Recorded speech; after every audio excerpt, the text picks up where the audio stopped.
पुण्यातल्या Porsche car अपघातातल्या अल्पवयीन आरोपीला आरटीओनं दिले वाहतुकीचे धडे. ट्रेनिंगबाबत बाळगली कमालीची गुप्तता.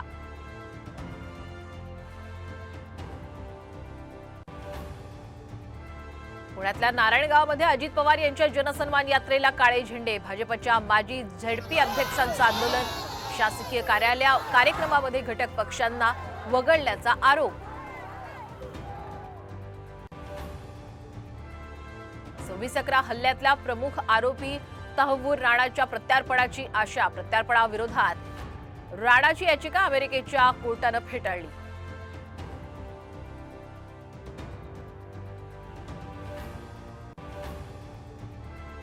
मुसळधार पावसानं पुण्याला झोडलं. पुण्यामध्ये सर्वत्र पाणीच पाणी.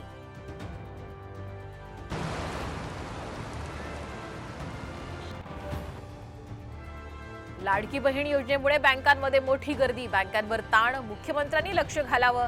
छत्रपती संभाजीनगर बँक युनियनचं शिंदेंना पत्र.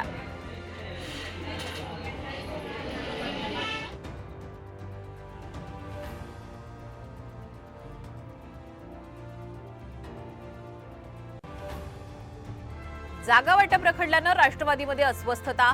शिंदे इतक्या जागा मिळाव्यात यासाठी पक्षातील नेत्यांचा अजित पवारांवर दबाव. तर काही आमदार शरद पवार यांच्या गळाला लागण्याची भीती व्यक्त. सूत्रांची माहिती. विधानसभेसाठी काका पुतळ्याचं मिशन पुणे. शरद पवार यांची पदाधिकाऱ्यांसोबत आज बैठक. तर अजित पवार यांची जनसन्मान यात्रा पुण्यात. हॉस्पिटल्समध्ये यापुढे फूड डिलिव्हरी बॉयला नो एंट्री. हॉस्टेलमध्ये सुद्धा गेटवर जाऊन ऑर्डर घेण्याच्या सूचना. निवासी डॉक्टरांच्या सुरक्षेसाठी मुंबई पालिकेचा निर्णय.